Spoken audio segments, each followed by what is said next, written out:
이번 영상은 여태까지 소주 그리고 맥주만 알고 계셨던 여러분들에게 다양한 술 종류에 대해 알려드리고자 만든 영상입니다. 대가리 비우고 이불 속에 누워서 지성없이 영상을 시청하시기에도 좋겠지만 한국의 주류 자격증 시험이 조직 행사에도 무조건 출제되는 중요한 것들이니 술에 관심 있으신 분들은 가끔씩 이게 씨발 무슨 술이더라? 싶을 때 한 번씩 보시면 좋을 것 같습니다. 일단 술은 알코올, 그 중에서도 에탄올을 음료화한 것입니다. 물론 순수 100% 에탄올만 있는 것은 아니고 미량의 메탄올이 함유되어 있습니다. 아니 뭔 개소리. 메탄올 마시면 죽는 거 뻔히 아는데 그게 왜 들어가? 메탄올은 1ml당 0.006mg만 들어가 있으면 식품으로 허용이 됩니다. 술에 아예 메탄올이 없진 않고 여러분들이 마시는 술에 아주 미량이라도 조금씩 들어있습니다. 이건 몰랐죠? 일단 술은 크게 세 가지로 나뉩니다. 양조주, 증류주, 혼성주. 그중 제일 먼저 설명드릴 술은 양조주입니다. 양조주는 과일이나 곡물을 발효시켜서 만드는 술을 말합니다. 예를 들어서 포도를 발효시켜서 만드는 와인, 보리를 발효시켜서 만드는 맥주, 쌀을 발효시켜서 만드는 막걸리가 이 양조주에 속합니다. 그중 제일 먼저 와인입니다. 와인은 사실 인류가 발견하기 전부터 원숭이들이 구덩이에 포도 던져놓고 발효시켜서 먹었다고 할 정도로 역사가 깊은 술입니다. 그만큼 하고 싶은 말이 정말 많지만 다 집어던져놓고 우리들이 일상에서 필요한 얘기만 하자면 색에 따라서 레드와인, 화이트와인 등으로 나뉘며 당도에 따라서는 드라이와인, 스위트와인, 그 외에도 숙성연도, 식사 순서, 탄산의 유무 등 여러가지로 분류되지만 제일 많이 따지는 건 달달하냐 쌉쌀하냐입니다. 일상생활에서 볼 수 있는 것들만 설명드리자면 와인 이름에 까베르네 소비뇽, 시라즈, 말백, 멜롯, 피노누아, 가메라고 적힌 놈들의 대부분이 레드와인의 쌉쌀한 녀석들입니다. 그리고 샤르도네, 소비뇽 블랑이로 적혀있는 놈들의 대부분이 화이트와인의 쌉쌀한 녀석들이긴 합니다. 화이트와인은 리슬링이나 슈넉 블랑처럼 완전 드라이한 와인부터 완전 스위터 와인까지 맛이 천차만별인 경우가 있기 때문에 구매하실 때 직원분께 추천받으시는 것을 권장드립니다. 마트에서 자주 볼 수 있는 모건 데이비드 콩코드는 레드 스위트 와인이고 모스카토라는 이름이 붙은 애들은 대부분 달달한 탄산 화이트 와인이라고 보시면 됩니다. 그리고 와인은 온도가 중요한 편이라 마실 때 적정 온도가 정해져 있는데 그런 거 와인 애호가들이나 신경 쓰는 거고 우리 같은 일반인들은 그냥 냉장고에 보관해두다가 마시고 싶을 때 대충 꺼내서 마시면 됩니다. 그리고 가끔 칵테일 재료로 사용되는 베르무트는 도수를 높이기 위해서 다른 술을 섞거나 약초나 향료를 넣어서 향을 더한 주정 강한 와인입니다. 다음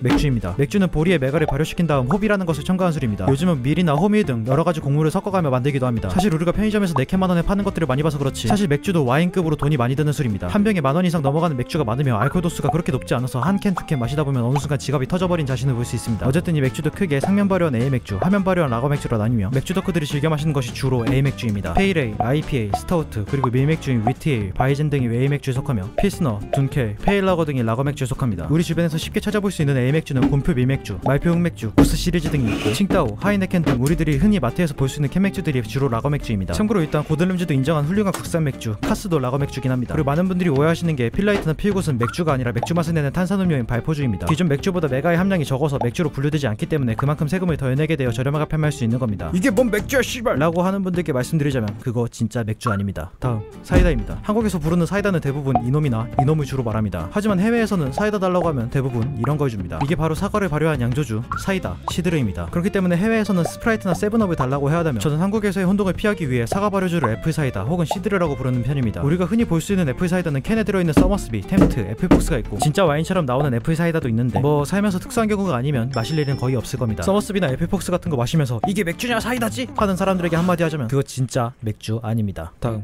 솔직히 설명하고 싶은 양조주가 더 있긴 한데 더 설명하다가는 진짜 암흑의 영역까지 손댈 것 같으니 여기서 컷하고 바로 다음 증류주에 대해서 말씀드리겠습니다. 증류주는 방금까지 설명한 양조주들을 증류한 것들을 말합니다. 양조주는 알코올 도수를 높이기 쉽지 않습니다. 그래서 양조주들의 알코올 도수는 10도 아래인 편이고 진짜 강력한 효모를 사용하여 20도까지 만들 수 있기야 한데 효모도 균이다 보니 너무 알코올 도수가 높아지면 지 혼자 에탄올에 소독되어 뒤져버리기 때문에 그 이상의 알코올 도수를 내기 위해서는 증류라는 과정이 필요합니다. 증류는 알코올에 끓는 전보다는 높게 그리고 물에 끓는 전보다는 낮게 가열시켜서 알코올만 걸러내는 작업을 말합니다. 그렇기 때문에 이 알코올 도수 96도짜리 미친 술도 존재할 수 있는 것이죠. 어쨌든 증류주 중 첫 번째로 소개시켜드릴 술은 보드카입니다. 보드카의 어원은 지지대의 바다, 한국어로 생명의 물이라는 뜻이며 이 생명의 물은 메이플스토리 캐시샵에서 1,800원에 판매되고 있고 돌이 되어 움직일 수 없게 된 펫을 90일 동안 부활시키는 아이템입니다. 그러니 메이플스토리에 나오는 펫들은 전부 술 없이는 움직일 수 없는 몸이 되어버리는 알코올 중독들인 겁니다. 일단 보드카는 전분이 포함된 나무 작물로도 만들 수 있지만 대표적으로 곡물, 감자, 사탕무, 당미를 사용하며 무색, 무취, 무향을 지향하는 술입니다. 최대한 부드럽고 물 같은 느낌을 내는 것을 목표로 만드는 술이기 때문에 위스키나 브랜디처럼 깊은 풍미를 기대하기는 어렵습니다. 그렇다고 아예 향이 없는 건 아니고 지울래야 지울 수 없는 알코올량이 존재합니다. 지금 보이시는 러시안 스탠다드처럼 그 알코올량을 역하지 않고 고급스러운 향으로 만들어버려서 하나의 즐길 거를 만드는 브랜드가 존재하고 알코올량을 최대한 없게 만들어서 물 마시듯 자연스러운 알코올을 섭취할 수 있게 만드는 브랜드도 존재합니다. 그렇기 때문에 알코올 도수 40도짜리 보드카가 16.9도짜리 소주보다 부드럽게 느껴지기도 하는 것입니다. 참고로 진짜 저렴한 보드카는 소주보다 역한 경우도 있습니다. 다음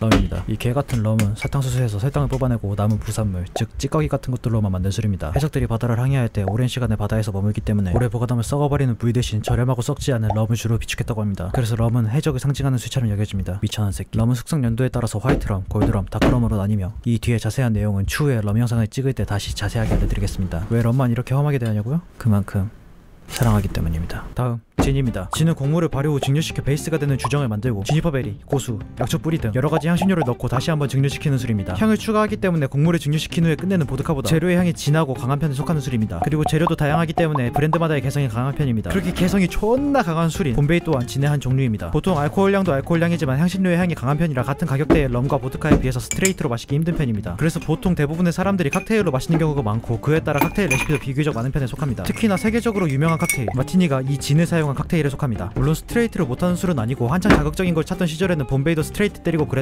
어쨌든 저의 개인적인 한 주평을 내리자면 변태들이 좋아하는 술이라고 생각합니다. 그래서 제가 진을 좋아하냐고요? 아쉽게도 저는 이미 그 단계가 지났습니다. 다음 데킬라입니다. 데킬라는 블루 아가베를 주 원료로 만듭니다. 그렇기 때문에 우리들이 평소에 익숙하던 농작물로 만드는 수유가 달리 우리가 익숙한 맛으로 표현하긴 힘듭니다. 그리고 증류주 중에서도 숙취가 심한 편에 속합니다. 제가 데킬라 영상 만들 때도 오래 걸렸던 이유가 대부분의 시간을 숙취로 고생했기 때문입니다. 그리고 제 개인적으로 느끼기에는 가성비가 안 좋은 술이라고 생각하는 편입니다. 보드카와 럼이 4만원대, 진이 5만원대에서 스트레이트를 할 수 있을 정도의 퀄리티가 나온다면 데킬라는 한 7, 8만원쯤은 줘야 그 정도의 퀄리티가 나온다고 생각합니다. 물론 사람의 입맛에 따라 굉장히 다르지만 제 개인적으로는 그렇게 느끼기 때문에 사람마다 다를 수 있으니 당장 맛있게 마신다면 그냥 맛있게 드시면 됩니다. 다음 여러분들이 양주라고 하면 바로 떠올리는 그 술 위스키입니다. 원래 위스키는 보리를 주 원료로 발효시켜서 만든 양조주를 증류하여 만든 술입니다. 보리를 발효한 양조주가 맥주라며? 그럼 맥주를 증류하면 위스키인 거임? 비슷한 접근이지만 조금 다릅니다. 보리를 발효시킨 술에 호브 추가한 것이 맥주고 호브 넣지 않은 상태로 증류시킨 것이 위스키입니다. 같은 보리로 만들었어도 중간 과정에 따라 다르게 분류되기 때문에 맥주를 증류한다고 위스키가 되는 것은 아닙니다. 그리고 요즘은 보리를 주 원료로 사용하지 않는 위스키도 많습니다. 주재료가 보리에 맥하면 몰트 위스키, 옥수수가 51% 이상이면 버번 위스키, 호밀이 51% 이상이면 라이 위스키입니다. 솔직히 일상생활에서 볼 수 있는 위스키는 버번, 브랜디 등 싱글몰트쯤 되기 때문에 굳이 다 알 필요는 없습니다. 그리고 위스키 종류가 굉장히 많은 이유가 방금 설명한 재료에 따라서도 많은 분류가 있지만 증류를 시킨 후 숙성 과정을 거치는데 이 숙성을 어느 지역에서 하는지, 어떤 노크통에서 숙성시키는지, 그리고 몇 년간 숙성하는지, 브랜디드 위스키 같은 경우에는 어떤 술과 어떤 술을 섞는지 등 과정과 재료에 따라서 맛과 향이 굉장히 다양해지기 때문에 덕질할 거리가 충분해서 주정뱅이들의 씹덕 컨텐츠로 유명합니다. 이 이상 들어가면 음지의 영역이기 때문에 굳이 설명드리진 않겠습니다. 다음 브랜디입니다. 브랜디는 과일로 만든 양조주를 증류한 후 발효시킨 술을 말합니다. 그중 포도로 만든 와인을 프랑스 꼬냑 지방에서 만들면 꼬냑, 사과로 만든 애플 사이다로 프랑스 칼바도스 지방에서 만들면 칼바도스입니다. 재료가 같아도 만드는 장소가 다르다면 그냥 꼬냑이나 칼바도스 같은 이름을 붙이지 못하고 그저 브랜디, 애플 브랜디로 부를 뿐입니다. 그래서 유명하지 않은 브랜디는 팔리지 않는 싸구려 와인들을 급하게 팔기 위해 브랜디로 만드는 경우도 있으며, 그런 브랜디들은 숙성 연도도 정해지지 않고 품질 관리도 제대로 되지 않기 때문에 하수구 옆에서 녹조 찌꺼기 먹는 것 마냥 맛없는 브랜디도 있습니다. 그런 브랜디를 주정뱅이 은어로 유령 브랜디라고 합니다. 그렇기 때문에 품질과 맛이 어느 정도 보장된 유명한 브랜디들은 다른 술에 비해서 비싼 편이기 때문에 고급형 술에 속합니다. 그래서 제 채널에서는 앞으로도 브랜디를 쉽게 마시는 방법에 대해서 알려주는 영상을 따로 제작할 생각이 없습니다. 참고로 과일 양조주를 증류시킨 다음 숙성 과정을 거치기 전에 증류주를 오드비라고 부르며 이건 역시 프랑스어로 생명의 물이라는 뜻입니다. 그러니까 메이플 스토리에서 나오는 팻들은 보드카만 마시는 평범한 알코올 중독이 아니라 이 브랜디를 숙성하기도 전에 처먹는 중증 알코올 중독입니다. 지금까지 알려드린 6가지 술이 세계 6대 증류주라고 불리는 유명한 증류주들이었습니다. 그리고 이제 대망의 마지막 칵테일의 꽃 혼성주 리큐르입니다. 리큐르는 사람마다 부르는 방식이 다른데 리큐르, 리큐어 등 영어다 보니 조금씩 발음의 차이가 있습니다. 리큐르는 증류주에 당분과 향신료 등을 첨가한 것을 말합니다. 그렇기 때문에 증류주가 아닌 와인에 향과 당분을 넣는 베르무트는 리큐르로 분류되지 않으며 당분이 첨가되지 않고 약초나 향신료를 첨가한 진도 리큐르로 분류되지 않습니다. 사실 제일 중요한 이유는 최종 과정이 증류라서 그렇긴 하지만요. 그렇기 때문에 당과 향을 무조건 첨가하기 때문에 달달하고 특정 향이 더해진 술 같은 느낌입니다. 애초부터 알코올량을 좋게 만들 필요성이 증류주, 양조주에 비해 덜하며 싸구려 알코올에 당 때려넣고 합성 착향을 꼬라박은 수들이 많습니다. 그렇기 때문에 만원 중후반대에 구할 수 있는 리큐르가 정말 많습니다. 그리고 한국에서도 알코올의 질이 고르지 못한 소주로 만든 리큐르, 과일 소주들이 바로 리큐르 소주로 분류되는 술입니다. 일단 리큐르는 당분이 첨가되기 때문에 많이 마시면 돼지가 되는 술 중 하나이며 보통 우리가 생각하는 달달하고 상큼하며 색이 예쁜 칵테일들이 이 리큐르를 사용하여 만드는 경우가 많습니다. 알코올 도수도 보통 15도에서 30도쯤 되기 때문에 흔히 말하는 술이 약한 아이스들에게도 좋습니다. 리큐르로 하이볼 칵테일 하나 만들면 도수는 3도에서 6도까지 쭉 떨어지기 때문입니다. 그렇지만 보통 특정 향을 첨가하게 되면 한 가지 문제점이 생기는데 그게 바로 칵테일로 만들 때의 활용도가 떨어진다는 점입니다. 쉽게 오렌지 주스와 보드카를 함께 마시면 스크루드라이버라는 정말 맛있는 칵테일이 되지만 오렌지 주스를 커피 리큐르인 깔로아랑 마시게 된다면 쇳덩구리가 굴리고 있는 것을 손가락으로 찍어 먹는 것 같은 맛이 날 겁니다. 그렇기 때문에 칵테일의 활용도는 비록 기존 증류주보다 떨어질 수 있는 것이 단점이겠지만 캐주얼하고 마시기 쉬운 칵테일을 만들기에는 이만한 게 없습니다. 물론 고급형 리큐르는 풍미까지 넘치게 만들 수 있긴 하지만 그런 리큐르는 보통 병당 5만원이 넘기 때문에 그 돈으로 차라리 저렴한 리큐르 4병 사는 게 좋겠다고 생각하는 것이 저의 의견입니다. 사실 이 지점이 제일 중요한 홈텐딩의 갈림길입니다. 만약 내가 마티니, 올드 패션드 같은 한 잔의 도수가 30도가 넘어가는 클래식 칵테일을 위주로 만들고 싶다면 저가형 리큐르들은 거의 필요가 없기 때문에 진, 럼, 데킬라, 보드카, 위스키, 증류주를 종류별로 여러 개 구비해 드시거나 고급형 리큐르나 비터라고 불리는 칵테일 향신료를 구매하시는 게 좋고, 내가 미도리 사와나 피치크러쉬 같은 달달 상큼하며 음료수처럼 편하게 마실 수 있는 도수 낮은 칵테일을 위주로 만들고 싶다면 증류주는 종류별로 하나씩만 갖다 놓고 리큐르 종류를 늘리시는 게 좋습니다. 어차피 취향 차이이기 때문에 여러분들이 걷고 싶은 길은 여러분들이 선택해서 걸으시면 됩니다. 저 같은 경우에는 클래식, 캐주얼 둘 다 하지만 추천하지 않습니다. 여러분들은 부디 죽어버린 지갑에 생명의 물을 붓는 일은 없었으면 좋겠습니다. 이번 영상도 재밌게 보셨다면 약속 3가지만 합시다. 이 영상을 보고 누군가에게 술에 대해 많이 아는 척하며 상대방을 무시하지 않을 것과, 술에 취해 누군가에게 피해주지 않을 것과, 과도한 음주로 응급실을 실려가지 않을 것. 술은 항상 안전하게, 즐겁게, 화목하게 마시도록 합시다. 이번에는 여러분들께 갑작스럽게 알려드릴 공지가 하나 있습니다. 여러분들이 지금까지 봐주신 이 영상이 지금 이 장소에서 찍는 마지막 영상입니다. 시청자가 없던 3년 전부터 7만 명의 구독자분들의 앞에 서고 있는 지금까지 함께했던 정들었던 장소지만 사정상 새로운 집으로 이사를 가야 하는 상황이기 때문에 다음 영상부터는 새로운 장소에서 인사드리도록 하겠습니다. 오늘 밤도 즐거운 밤이 되시기 바라며 다음 영상에서 찾아뵙도록 하겠습니다. 바이.